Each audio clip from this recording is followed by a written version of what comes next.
नमस्कार दोस्तों, मैं मनीष असवाल आपका अपने YouTube चैनल शकुंतलम इंस्टीट्यूट पर आप सभी का हार्दिक स्वागत करता हूं, अभिनंदन करता हूं।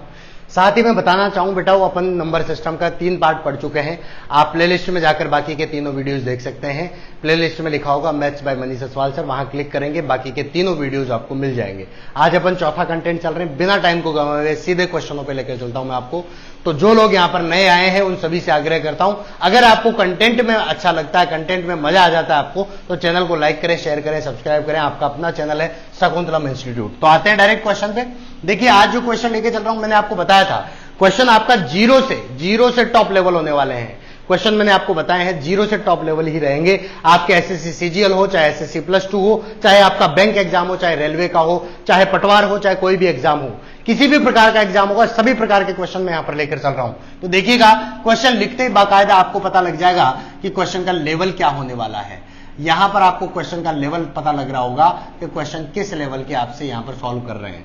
ऑप्शन भी यहां पर मैं आपको दे रहा हूं डायरेक्टली, ऑप्शन पे भी ध्यान देंगे तो पहला ऑप्शन यहां पर 2 है, दूसरा ऑप्शन यहां पर 3 है, तीसरा आपका 4 है और चौथा यहां पर 0 है। बेटा, क्वेश्चन की शकल देखते हुए पता लग गया होगा कि क्वेश्चन कितना खतरनाक है, भयावह है। आपको मैं आज वो आतंकवादी का यहां पर खात्मा करने वाला हूं जो आपके क्वेश्चंस को रोकते हैं, टाइमिंग को रोकते हैं। आज अपन वैसे क्वेश्चन लेके चल रहे हैं जहां आपका टाइम सबसे ज्यादा लगता है। आज टाइमिंग को खत्म करना है, अपने को टाइम कंज्यूम करना है, सीधी सी बात। क्वेश्चन देखिए बेटा, फटाफट देखिए क्वेश्चन। क्वेश्चन क्या है? √6 + √6 + √6 लाइफ टाइम ये आगे तक चल रहा है, अनंत तक चल रहा है, इनफाइनाइट तक चल रहा है और इसकी वैल्यू है 2, 3, 4 और 0।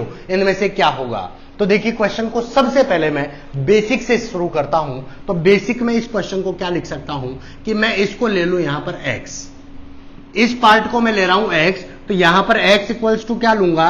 √6 प्लस क्या ले लूंगा बेटा? x। इस पूरे पार्ट को क्या लिया है मैंने? x लिया है। अब देखिए, दोनों तरफ क्या कर दूं मैं? Square. On squaring both side then x² and 6 + x। Clear है? यहां तक कोई दिक्कत ही नहीं होगी आपको। x² इक्वल्स टू क्या हो गया? 6 + x। अगर इन सबको एक साथ में ले लूं मैं तो x² - x माइनस के 6 इक्वल्स टू 0। ये आपकी एक द्विघात समीकरण बन गया है, आपको यहां पर बाइनोमियल इक्वेशन बन चुकी है। अब देखिए, यहां पर सीधी सी बात है कि किस तरीके से आपको इसको सॉल्यूशन करना है। आपको पता है यहां पर फैक्टर होगा, तो ये 6 है, 6 के 2 फैक्टर ऐसे जिनकी वैल्यू क्या आ जाए बेटा? 1 आ जाए, तो क्या आ जाएगा? 3 और 2, तो x² - 3x प्लस के 2x और माइनस के 6। ये ले सकता हूं मैं यहां पर सॉल्यूशन लेके चल रहा हूं इस स्क्वायर को। x² - 3x - 2x plus 2x plus 6 equals to 0। x common ले लें तो x - 3 प्लस 2 कॉमन ले लें तो यहां पर भी x - 3 आपकी वैल्यू रहेगी इक्वल्स टू 0। तो एक तो फैक्टर हो गया x + 2, दूसरा फैक्टर हो गया x - 3। दोनों के इक्वल्स टू 0 रखूंगा तो x की वैल्यू -2 आ जाएगी यहां से। तो अरे भैया, x + 2 = 0 रखूंगा, x + 2 = 0 रखूंगा, x की वैल्यू क्या होगी? -2। और x - 3 = 0 रखूंगा तो x की वैल्यू क्या होगी? 3। चूंकि यहां पर वैल्यू माइनस में तो होगी नहीं, तो वैल्यू क्या हो जाएगी आपकी? प्लस में 3। बात समझ में आई? एक बार वापस से समझेंगे। यहां पर ऑप्शन आपका बी रहेगा। ध्यान से समझिएगा, इस पूरे पार्ट को जब भी ऐसा कोई क्वेश्चन होगा अनंत तक लेके चलेंगे। अनंत तक लेकर चल रहा है तो इस पार्ट को मैं क्या मान लूंगा? यहां पर x वेरिएबल मान लेता हूं।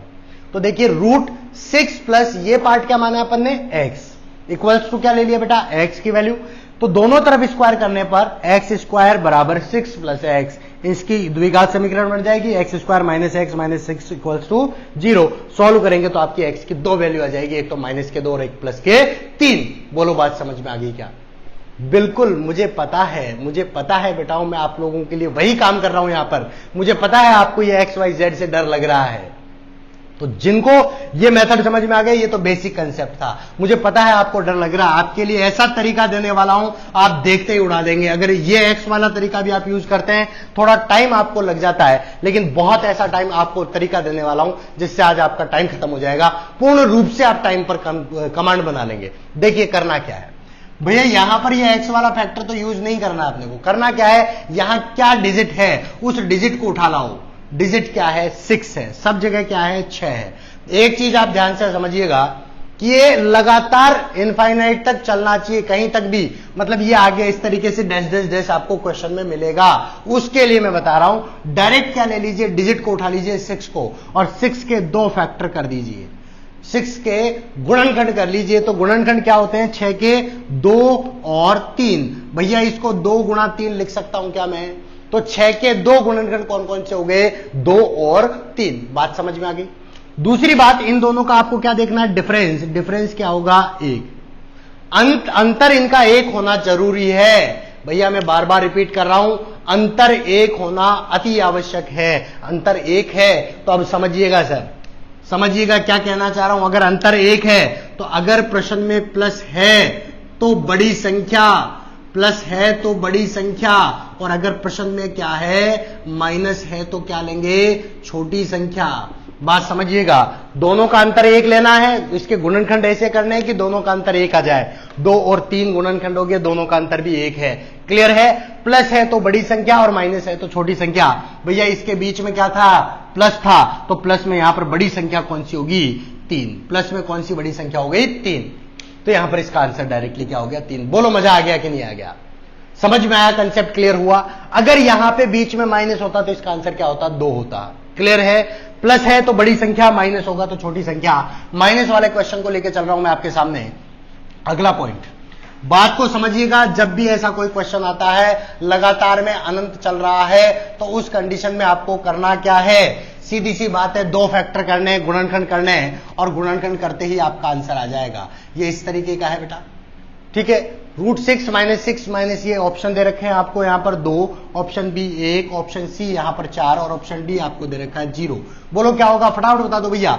बिल्कुल सही, 6 के 2 गुणनखंड कौन कौन से हुए? 2 और 3। चूंकि माइनस है, इनका दोनों का डिफरेंस भी देखना, डिफरेंस क्या है? 1 है। चूंकि माइनस है तो छोटी संख्या, प्लस होता तो बड़ी संख्या। बिल्कुल सही जवाब ऑप्शन 1। समझ में आ गई आपको बात? क्लियर है बेटा? 2 गुणनखंड ऐसे करने हैं जिनका अंतर क्या आ जाए? 1 आ जाए, और अगर बीच में प्लस है तो बड़ी संख्या जवाब होगी, अगर बीच में माइनस है तो आपकी छोटी संख्या यहां पर जवाब रहेगी। आते हैं कुछ क्वेश्चंस और करवाता हूं मैं। आज बहुत सारे क्वेश्चंस आपके लिए लेके आया हूं, बहुत सारे क्वेश्चंस की अपन यहां पर चर्चा करेंगे, और आप लोग बनाएंगे बेटा क्वेश्चन। आप लोगों को बनाना है बेटा क्वेश्चन, ध्यान समझिएगा। क्वेश्चन आप बनाएंगे, सेकंड में बनाना आपको क्वेश्चन। 20 - √20 - √20, और ये माइनस ही आगे कंटिन्यूटी में चल रहा है। बिल्कुल बना भी लिया होगा आपने क्वेश्चन। ऑप्शन दे देता हूं, केवल खाना पूर्ति कर रहा हूं मैं यहां पर। ऑप्शन दे रहा हूं 4, ऑप्शन बी 2, ऑप्शन सी यहां पर 3 और ऑप्शन डी आपको दे रखा है 5। फटाफट बता दीजिए क्या आंसर होगा इसका। बिल्कुल बना दीजिए क्वेश्चन को, फटाक झटाक से बनाइए क्वेश्चन। तो देखिए 20 के 2 गुणनखंड अपने को लेने हैं, ऐसे गुणनखंड लेने हैं जिनका अंतर क्या होगा बेटा? 1 हो जाए, ठीक है। तो इसके गुणनखंड क्या हुए? 4 और 5। बिल्कुल सही, 4 गुणा 5 करूंगा तो क्या हो जाएगा? 20। 20 के 2 गुणनखंड जिनके अंतर 1 था, तो 4 गुणा 5 यानी 4 और 5 के बीच का अंतर क्या है? 1 है। क्लियर है? तो यहां पर माइनस है, क्वेश्चन में बेटा माइनस है, क्या करेंगे? छोटी संख्या। माइनस है तो छोटी संख्या, प्लस होता तो बड़ी संख्या। यहां पर क्या जवाब हो जाएगा? बिल्कुल सही जवाब ऑप्शन ए आपका 4 होगा। बात समझ में आ रही है? अरे मजा आ रहा है कि नहीं आ रहा बेटा? आज के सेशन में अगर आपने लोगों को नहीं जोड़ा, आज के सेशन में अगर आपने शेयर नहीं किया, तो मुझे नहीं लगता आप कभी किसी भी सेशन को शेयर करेंगे या लाइक करेंगे, सब्सक्राइब करेंगे, क्योंकि आज का जो सेशन है सबसे इंपॉर्टेंट सेशन, आपको मजा भी आ रहा होगा। अगले क्वेश्चन पे चलता हूं बिना टाइम को खराब किए हुए। √72 प्लस √72 प्लस ये भी इनफाइनाइट तक चल रहा है, लगातार चल रहा है। वैल्यू यहां पर है 8, ऑप्शन बी यहां पर है 7, ऑप्शन सी यहां पर है 6, ऑप्शन डी यहां पर है 9। क्या वैल्यू होगी? फटाफट देखिए। तो वही बात 72, बिल्कुल बेटा बिल्कुल ध्यान से समझिएगा। 72 के 2 अभाज्य गुणनखंड ऐसे जिनका अंतर 1 हो, तो 72 के 2 अभाज्य गुणनखंड कौन कौन से हैं? 8 और 9। 8 नामे 72 और 8 और 9 के बीच का अंतर भी क्या है? 1 है। तो बताओ बेटा यहां पर जवाब क्या होगा? फटाक से बता दो। बीच में क्या है? प्लस है। प्लस है तो बड़ी संख्या आपका जवाब होगा, और बड़ी संख्या क्या है? 9। ऑप्शन डी बिल्कुल सही जवाब। बिल्कुल सही तरीके से बना रहे हैं आप, बिल्कुल सही तरीके से आप क्वेश्चन को बना रहे हैं। अगला क्वेश्चन लेके चल रहा हूं आपके सामने। अगला क्वेश्चन देखिए फटाफट, बिल्कुल बिल्कुल जल्दी से करेंगे अपन क्वेश्चनों को। एक और क्वेश्चन ताकि आपकी प्रैक्टिस हो जाए, फटाफट प्रैक्टिस हो जाए। फिर अपन टाइप चेंज कर रहे हैं, यहां पर टाइप चेंज करूंगा मैं आपके लिए। टाइप चेंज कर रहा हूं, आगे का टाइप क्या होगा ध्यान से समझिएगा। 12 - 12 यहां पर चल रहा है। ऑप्शन ए आपको दे रखा है 4, ऑप्शन बी आपको दे रखा है 6, ऑप्शन सी आपको दे रखा है 3 और ऑप्शन डी आपको दे रखा है 2। फटाफट देखिए, सबसे पहले देखिए यहां पर फैक्टर लेंगे अपन 12 का, तो ये फैक्टर लेना भी इसी क्वेश्चन में मैं आपको बता दूंगा, फैक्टर लेना भी, तो ध्यान से समझिएगा। 12 के 2 गुणनखंड लेंगे, कौन कौन से, 3 और 4, इन दोनों का अंतर क्या है, 1 है। भैया अंतर 1 है वही लेना है, अंतर 1 है वही लेना है, अंतर ज्यादा होगा तो उसको लेना ही नहीं है। तो 3 और 4 का अंतर क्या हो गया, 1। अब यहां पर माइनस है तो माइनस में छोटी संख्या आपका जवाब होती है, ऑप्शन सी आपका सही है। क्लियर है।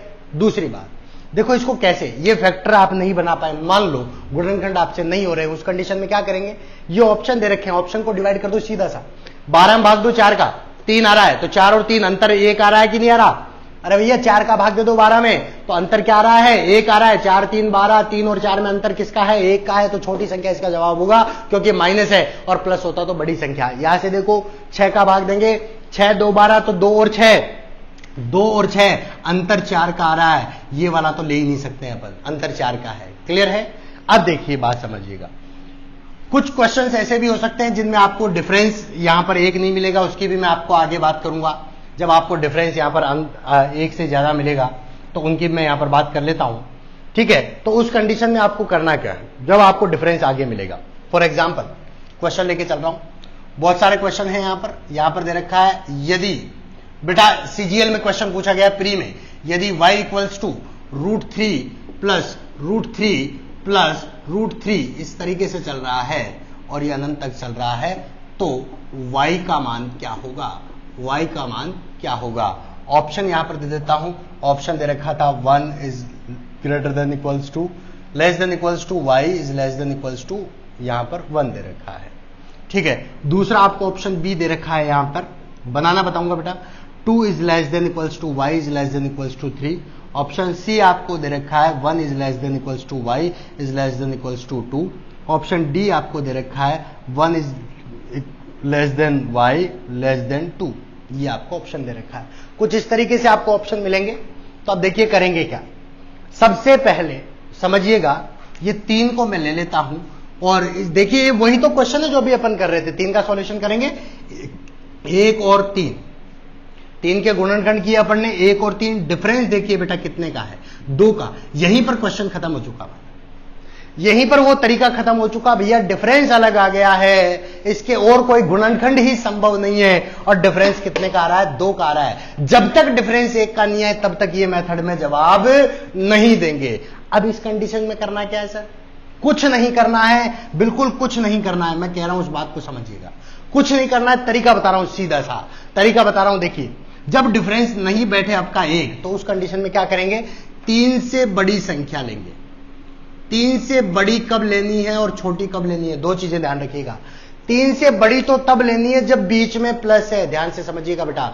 अगर 3 से बड़ी कब लेंगे, जब बीच में प्लस का साइन है। बीच में अगर प्लस है तो बड़ी संख्या ले लो, बीच में अगर माइनस है, यहां पर अगर माइनस होता तो छोटी संख्या लेते, समझिएगा बात को।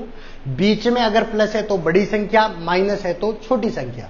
यहां पर प्लस है तो 3 से बड़ी संख्या लेंगे, और बड़ी संख्या कौन सी, ऐसी संख्या जिसके फैक्टर का डिफरेंस यानी गुणनखंड का अंतर 1 आ जाए। तो देखिए 3 से बड़ा 4, 4 से बड़ा 5, 5 से बड़ा 6, 6 से बड़ा 7। इनको मैं चेक करके देखता हूं, तो देखिए 4 के गुणनखंड 2 दूना 4 होता है, डिफरेंस 0 है। 5 के गुणनखंड 1 गुणा 5 होता है, डिफरेंस 4 है। 1 गुणा 5 का डिफरेंस कितना है बेटा, 4 है। और 6 का डिफरेंस लेके देखूं, 6 के गुणनखंड तो आपको पता है 2 गुणा 3 क्या होते हैं, 6 होता है।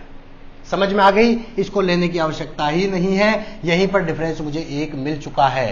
तो यहां पर करना क्या है, 6 का डिफरेंस, 6 का लिया अपन ने गुणनखंड, 2 गुणा 3। बेटा बड़ी संख्या कब लेनी है, समझिएगा, बड़ी संख्या कब लेनी है, जब बीच में प्लस है। बीच में माइनस है तो 3 से छोटी ले लेते अपन, 2 1 ऐसे 0 इस तरीके से लेते। लेकिन अगर बड़ी है, बड़ी कब लेना है, प्लस है तो बड़ी लेनी है, और बड़ी संख्या में ऐसी संख्या चयन करना है, ऐसी संख्या को चुनना है जिसके गुणनखंड का अंतर 1 आ जाए। तो 6 के जो 2 गुणनखंड होते हैं, 2 और 3, उनका डिफरेंस क्या आ गया, 1 आ चुका है।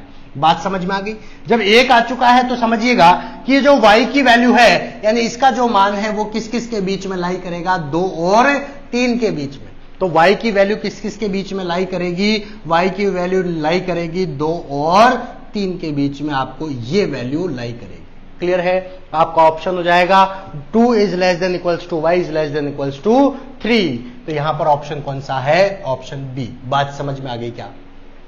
ईमानदारी से बताइए, बात समझ में आ गई? कंसेप्ट क्लियर हो गया? करना क्या है, प्लस है तो बड़ी संख्या, माइनस होता तो छोटी संख्या, गुणनखंड कर लेते और उन दोनों के बीच में जवाब दे देते। तो दो y की वैल्यू है वो 2 से 3 के बीच ऑप्शन बी में होगा। अगर बात समझ में आ गई है तो अगला क्वेश्चन आप लेके चलेंगे। अगला क्वेश्चन मैं आपके सामने रख रहा हूं यहीं पर, अगला क्वेश्चन यहीं पर लेके चल रहा हूं और ऑप्शन के समेत आपको यहां पर जवाब देना है कौन सा ऑप्शन आपका सही होगा। तो बिल्कुल तैयार रहें आप, क्वेश्चन आपके लिए। एक क्वेश्चन मैं करवा रहा हूं, एक क्वेश्चन आपको मैं होमवर्क के लिए दूंगा। यहां पर दे रखा है x equals to 5 plus 5 plus 5 root में चल रहा है, ठीक है। यहां पर पूछा है तो x का मान क्या होगा। यहां पर ऑप्शन दे रखा है 1 से 2 के बीच, 1 से 2 के बीच। ऑप्शन बी आपको दे रखा है 2 से 3 के बीच। ऑप्शन सी आपको दे रखा है 3 से 4 के बीच। ऑप्शन डी आपको दे रखा है 0 से 1 के बीच। In between 1 and 2, in between 2 and 3, in between 3 and 4, in between 0 and 1। बिल्कुल जवाब देंगे आप। x की वैल्यू क्या होगी? x इक्वल्स टू दे रखा है √5 प्लस √5 प्लस √5। फटाफट जवाब देंगे आप। क्या करेंगे? देखिए बिल्कुल सही। आप देखिए यहां पर 5 के जो अभाज्य गुणनखंड हम जानते हैं 1 और 4 होता है। यहां पर डिफरेंस 3 है, डिफरेंस हमें चाहिए 1। तो 5 से क्या लेंगे बेटा? बड़ी संख्या। 5 से बड़ी कौन कौन सी? 6, 7, 8, इस तरीके से लेंगे जिसमें गुणनखंड आपका अंतर 1 मिल जाए। देखिए यहीं पर मिल गया 2 और 3, तो ये लेने की जरूरत नहीं है, 6 ही ले लिया अपन ने। इन दोनों का डिफरेंस कितना है? 1 है। तो यहां पर इसकी वैल्यू भी 2 और 3 के बीच आएगी, क्योंकि 6 के गुणनखंड क्या है? 2 और 3, 2 और 3 के बीच। बिल्कुल सही जवाब है आपका, ऑप्शन बी यहां पर सही होगा। क्लियर है? आते हैं अगले क्वेश्चन पे। अगला क्वेश्चन यहां पर देखिए, बिल्कुल टाइम दूंगा मैं आपको और आपको करना है क्वेश्चन को। इस तरीके का क्वेश्चन है। यहां पर वैल्यू किस तरीके से दी हुई है? ऑप्शंस। x की वैल्यू दे रखी है यहां पर x equals to √7 plus √7 plus √7। तो x का मान होगा 1 is less than equals to x is less than equals to 2। यहां पर दे रखा है 2 is less than equals to x is less than equals to 3। 3 is less than equals to x is less than equals to 4। 1 is less than equals to x is less than equals to -1। जवाब देंगे आप। जवाब आपको देना है बेटा, जवाब आपको देना है। बिल्कुल बिल्कुल जवाब आप देंगे। फटाफट सॉल्व करेंगे बेटा। क्या करना है? क्या करना है? फटाफट सॉल्व करेंगे। देखिए क्या करना है, सीधी सी बात। यहां पर देखिए 7 के 2 अभाज्य गुणनखंड 1 और 7, डिफरेंस 6। ये तो नहीं बैठा साहब, नहीं बैठ रहा है। अंतर 1 चाहिए, तो यहां पर प्लस है। तो क्या करेंगे? 7 से बड़ी संख्या कौन कौन सी? 8, 9, 10, 11, 12, इस तरीके से लेंगे। इसका करेंगे आप फैक्टर। देखिए तो यहां पर हो जाएगा 2, 4। 2 और 4 का डिफरेंस क्या हो गया? 2 का। ये तो नहीं है, डिफरेंस हमें 1 का चाहिए। 3, 3, 9, 0 का डिफरेंस। 2, 5, 10, 3 का डिफरेंस। 1, 11, 1 और 11, 10 का डिफरेंस। लेकिन 12 में बात करें तो 3 और 4, 1 का डिफरेंस आ गया। वैल्यू किस किस के बीच में आने वाली है? 3 और 4 के बीच में। 3 और 4 के बीच में, ऑप्शन सी। x की वैल्यू 3 और 4 के बीच में होगी। 3 is less than equals to x is less than equals to 4। आशा करता हूं ये चीजें आपको क्लियर हो रही होगी, बहुत अच्छे से आप समझ पा रहे होंगे। अगले पॉइंट पे चलता हूं। अगला पॉइंट आप लोगों के लिए लेकर आ रहा हूं। अगला पॉइंट ध्यान से समझिएगा। अगला पॉइंट, ठीक है? तो अगला पॉइंट लेके चल रहा हूं। यहां पर आप लोगों को बात कर रहा हूं, ठीक है? ये क्वेश्चन जो है वो किस तरीके से होगा, यहां पर भी आपको जवाब देना है, ठीक है? यहां पर कुछ क्वेश्चंस लेके चल रहा हूं मैं, बिल्कुल आप लोगों के लिए लेके चल रहा हूं। समझिएगा। 8 माइनस 8, तो x की वैल्यू होगी। यहां पर दे रखा है 1 is less than equals to x is less than equals to 2। यहां पर दे रखा है 2 is less than equals to x is less than equals to 3। 3 is less than equals to x is less than equals to 4। और दे रखा है आपको -1 is less than equals to x is less than 1 आपको दिया हुआ है। -1 दे रखा है बेटा लास्ट में, ठीक है? यहां पर करेंगे अपन, ध्यान से समझिएगा। वही 8 के 2 फैक्टर, 2, 4, डिफरेंस 2 का नहीं बैठ रहा है। क्या करेंगे बेटा? 8 से बड़ी या छोटी? समझिएगा तो यहां पर 8 से छोटी, क्योंकि बीच में क्या है, माइनस है, बीच में माइनस है बेटा, प्लस होता तो यहां पर बड़ी संख्या लेते हैं, बीच में माइनस है तो छोटी संख्या, 8 से छोटी 7, 6, 5, इस तरीके से अपन लेंगे। तो यहां पर देखिए 7 के अभाज्य गुणनखंड 1 और 7, डिफरेंस 6 का है, 6 के अभाज्य गुणनखंड 2 और 3, 6 के अभाज्य गुणनखंड 2 और 3, समझ रहे हैं आप। तो 2 और 3 यहां पर क्या हो गया आपके, 2 और 3 का डिफरेंस 1 हो गया। यहां पर 5 लेंगे नहीं अपन, 6 पे ले लेते हैं। तो यहां पर इसकी जो वैल्यू होगी वो किस किस के बीच में होगी, x के 2 और 3 के बीच में। क्लियर है, कंफर्म है। माइनस है तो हमें छोटी लेनी है, प्लस है तो बड़ी लेनी है। मुझे लगता है अभी तक का कंसेप्ट आपको क्लियर है, समझ में आया होगा, क्लियरली समझ में आया होगा कि हम क्या करने वाले हैं, किस तरीके से हम यहां पर पढ़ रहे हैं, किस तरीके से हम यहां पर जवाब दे रहे हैं। क्लियरली समझ में आ गया आपको, कोई दिक्कत थोड़ी। तो अब बात करते हैं अपन आगे क्या होगा। एक और क्वेश्चन लेके चल रहा हूं, और देखो लेवल थोड़ा थोड़ा सा अपन बढ़ा रहे हैं। जो क्वेश्चन, ऐसे क्वेश्चन लेके चल रहा हूं बेटा जो आपके एग्जाम में पूछा गया है, ये सीधा सीधा √7 मल्टीप्लाई बाय √7 इनफाइनाइट है। तो इसकी वैल्यू लेनी है, इसकी वैल्यू दे रखी है आपको, option A 0, option B 1, option C 7, option D 4 दे रखा है। तो समझिएगा, जब भी ऐसा कोई क्वेश्चन है, देखिए बीच में प्लस माइनस कोई साइन नहीं है। प्लस माइनस होता तो आपको पता है, प्लस माइनस होता तो किस तरीके से सॉल्यूशन करते हैं आप कर चुके हो। अब मल्टीप्लाई आ गया है, तो बेटा अगर मल्टीप्लाई आ जाए तो उस कंडीशन में ध्यान रखिएगा कि जो संख्या है वही उसका आंसर होगा। संख्या क्या है, 7, तो उत्तर भी क्या होगा, 7। अंदर जो संख्या है, लिख रहा हूं मैं, अंदर जो संख्या है वही है संख्या है वही उत्तर होगा। अंदर जो संख्या है वही उत्तर होगा। समझ में आ गई बात, जो भी संख्या अंदर होगी वही उसका आंसर होगा। क्लियरली समझ पा रहे हैं, तो यहां पर ऑप्शन सी हो जाएगा। ठीक है, लेके चलता हूं, और कुछ क्वेश्चंस लेके आ रहा हूं मैं आपके सामने। यहां पर क्वेश्चन लेता हूं, क्वेश्चन चेंज कर रहा हूं और आप सोल्व करेंगे कि किस तरीके से यहां पर इसका आंसर रहने वाला है। फटाफट, बिल्कुल आप जवाब देंगे बेटा, आप जवाब देंगे। यहां पर √13 ऑप्शन दे रखा है 12, 1, 15, 13, क्या आंसर होगा बेटा। यहां पर एक और क्वेश्चन ले रहा हूं, फटाफट देखिए जवाब आप देंगे। √5 डैश डैश डैश चल रहा है आगे तक, इनफाइनाइट तक। ऑप्शन दे रखा है 3, ऑप्शन बी 2, ऑप्शन सी यहां पर दे रखा है 4 और ऑप्शन डी दे रखा है 5। बोलो फटाफट क्या आंसर आ रहा है, क्या आंसर आ रहा है भैया। इसमें तो जो संख्या है वही आंसर होगी, जो संख्या है वही आंसर। 5 और 13 इसी का आंसर होगा, डी और डी। क्लियर है, बात समझ में आई। आशा करता हूं आपको आज का वीडियो बहुत अच्छा लगा होगा। बहुत लेवल के क्वेश्चन मैंने यहां पर लिए हैं, आगे भी मैं इसी प्रकार से लेवल बढ़ाता रहूंगा। अगर आपको वीडियो समझ में आता है, कंटेंट समझ में आता है, तो कमेंट बॉक्स में लिखकर मुझे जवाब दें और सुझाव दें कि आपको किस तरीके से आपको कंटेंट समझ में आ रहा है। कहीं पे भी किसी भी बच्चे को कोई सॉल्यूशन में अगर प्रॉब्लम आती है तो मुझसे डायरेक्टली कमेंट बॉक्स में अपना क्वेश्चन यहां पर छोड़ दीजिएगा। मैं क्वेश्चन देख लूंगा, आप लोगों का जवाब मैं अगले वीडियो में देता रहूंगा, या चलती क्लास में भी अगर आप मुझे यहां पर देते हैं, ड्रॉप करते हैं, तो मैं डेफिनेटली जवाब दूंगा। ठीक है, तो मिलते हैं अगली क्लास में, तब तक के लिए धन्यवाद। आज के लिए इतना ही है, ठीक है। और जो लोग यहां पर नए जुड़े हैं, चैनल को लाइक करें, शेयर करें, सब्सक्राइब करें। अगर आपको कंटेंट अच्छा लगा है तो ही करेंगे। ठीक है बेटाओ, धन्यवाद, मिलते हैं अगली क्लास में। Thank you.